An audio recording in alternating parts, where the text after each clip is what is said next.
Assalamualaikum warahmatullahi wabarakatuh, dan salam sejahtera bagi kita semua. Semoga kita semua senantiasa berada dalam lindungan dan rahmat-Nya. Di tengah dinamika zaman yang terus bergulir, dan tantangan yang silih berganti menerpa bangsa, mari kita panjatkan rasa syukur atas segala karunia yang telah dilimpahkan kepada kita. Semakin Indonesia putus asa mencari juru selamat yang dinubuatkan, Satrio Piningit, semakin besar kemungkinan dia akan tetap tersembunyi. Mungkin karena janjinya sendiri. Kerinduan akan menjadi sosok pemimpin ideal, yang mampu membawa perubahan dan keadilan, adalah cerminan dari harapan yang membara di dada setiap anak bangsa. Namun, pencarian yang didasari keputusasaan, alih-alih mendekatkan, justru bisa menjauhkan kita dari solusi yang sebenarnya. Barangkali, Satrio Piningit tidak hadir dalam wujud seorang individu tunggal, melainkan dalam semangat kolektif, dalam kesadaran setiap warga negara untuk berkontribusi membangun Indonesia yang lebih baik. Atau, mungkin pula, dia memilih untuk tidak tampil gemilang di permukaan, melainkan bekerja di bidangnya, merancang strategi dan mempertahankan fondasi bagi perubahan hakiki.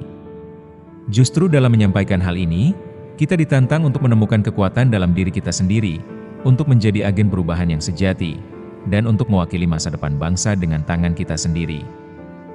Mari kita menyelami lebih dalam inti dari pembahasan ini terkait sosok misterius yang dibahas dalam judul di atas, yaitu Satrio Piningit. Pertanyaan yang muncul adalah mengapa sosok Satrio Piningit ini tampak sangat sulit ditemukan? Seiring berjalannya waktu, semakin banyak orang yang berupaya mencari tahu dan menemukan sosok legendaris ini, bahkan tidak jarang ada yang mengadakan sayembara demi mendapatkan informasi atau petunjuk mengenai keberadaannya. Ironisnya, semakin banyak upaya untuk menemukan Satrio Piningit, semakin banyak pula individu yang muncul dengan klaim mengaku sebagai dirinya. Mereka seolah ingin menunjukkan dan mendapatkan pengakuan atas keberadaan mereka sebagai sosok yang dipercaya akan membawa perubahan atau harapan bagi banyak orang. Kondisi ini justru menjadikan keberadaan Satrio Piningit yang sejati semakin kabur dan tersamarkan. Dalam kebingungan ini, sosok asli Satrio Piningit seolah menjauh dari perhatian publik. Semua orang lebih terfokus pada individu-individu yang mengaku sebagai Satrio Piningit daripada mencari tahu siapa sebenarnya sosok yang mereka cari. Dalam proses tersebut, banyak yang berusaha membuktikan siapa di antara mereka yang benar-benar memiliki karakter dan kriteria yang tepat untuk disebut sebagai Satrio Piningit yang sejati, tanpa menyadari bahwa sifat-sifat dan sikap dari Satrio Piningit yang asli mungkin justru bertolak belakang dengan apa yang mereka harapkan. Satrio Piningit yang sebenarnya mungkin menyadari posisinya dan, dalam cara yang unik, memilih untuk menghindari sorotan umum. Ada suatu paradoks di sini.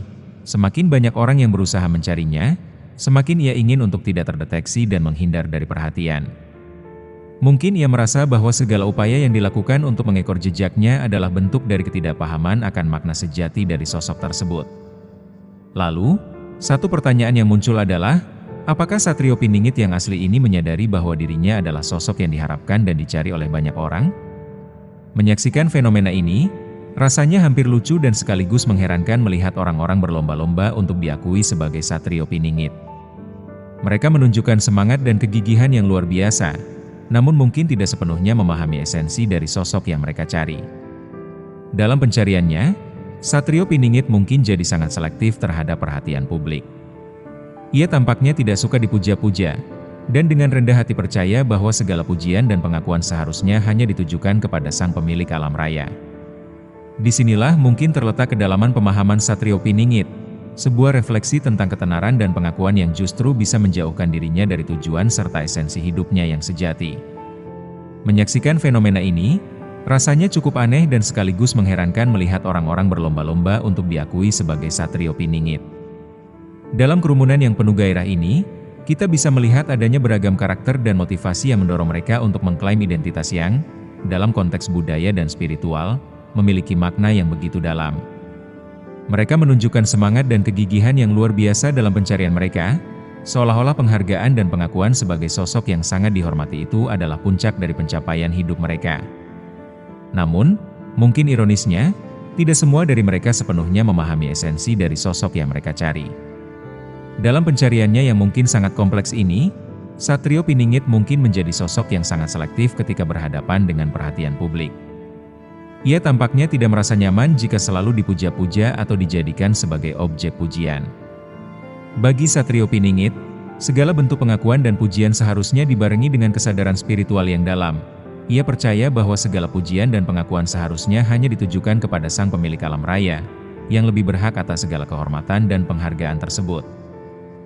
Disinilah mungkin terletak kedalaman pemahaman Satrio Piningit, satu filosofi hidup yang sangat mendalam yang mengajak kita untuk merenungkan makna sebenarnya dari ketenaran dan pengakuan itu.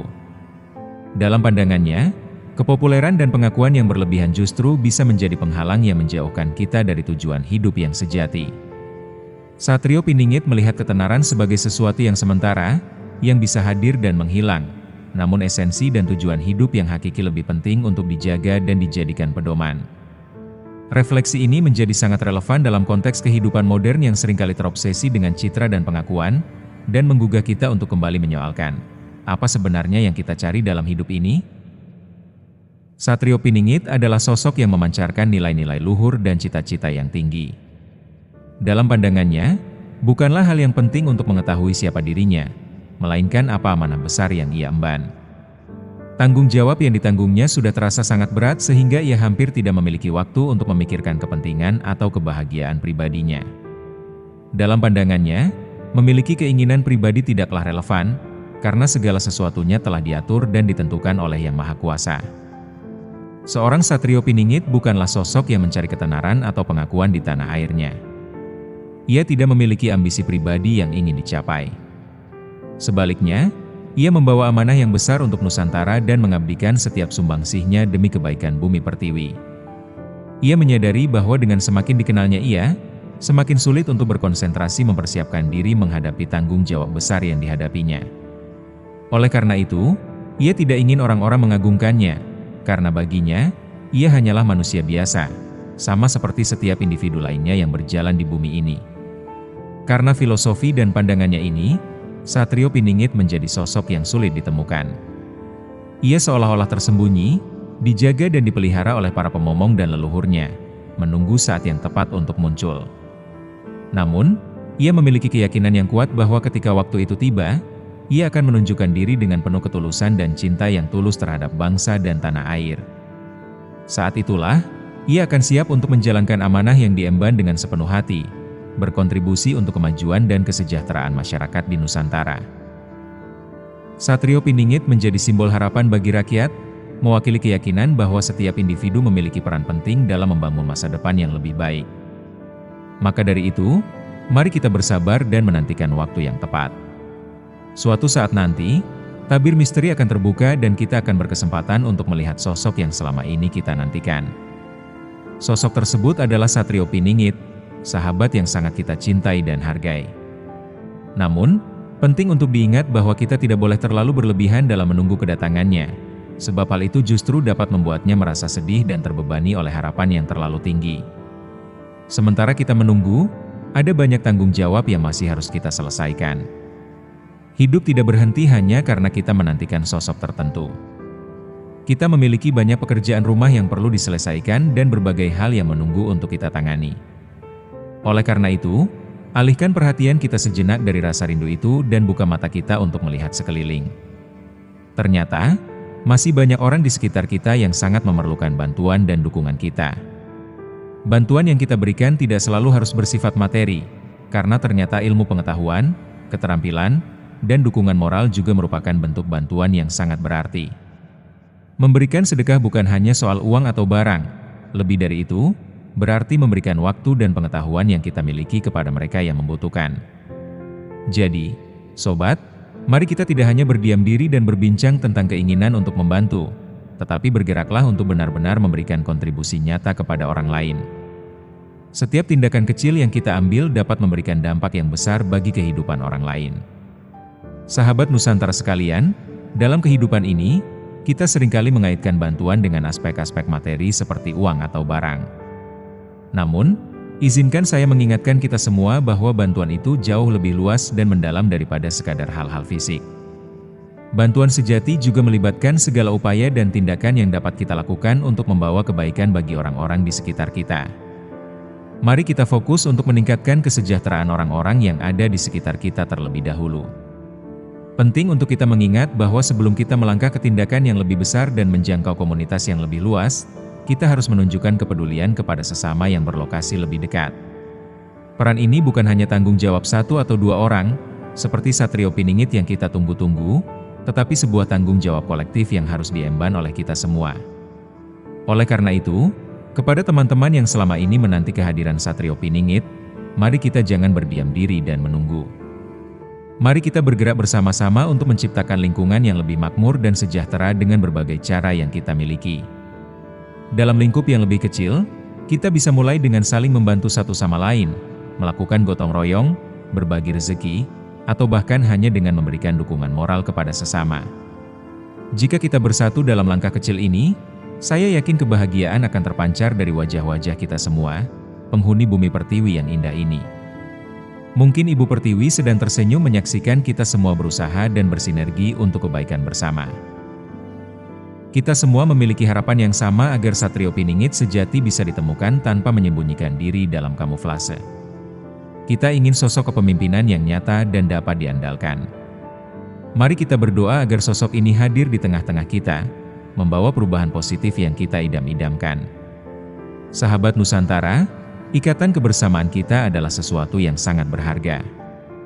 Meskipun kita tersebar dari Sabang hingga Merauke, begitu juga di luar Nusantara, saya percaya bahwa semangat persaudaraan yang kita jalin akan tetap memberikan manfaat. Semoga kebersamaan ini menjadi berkah bagi kita semua, memperkuat ikatan yang telah terbentuk, dan membuat kita semakin kompak untuk menghadapi segala tantangan yang ada di depan kita. Meskipun kita terpisah oleh jarak fisik, hati kita tetap terikat dalam ikatan yang kuat. Mari kita wujudkan semua harapan dan cita-cita ini menjadi kenyataan dengan tindakan nyata.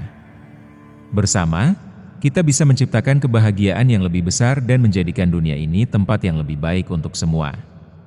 Sekian dulu untuk bahasan yang telah kita lakukan pada kesempatan ini. Kami harap, sama seperti sebelumnya, Anda bisa memandangnya sebagai sebuah obrolan yang santai dan penuh keakraban.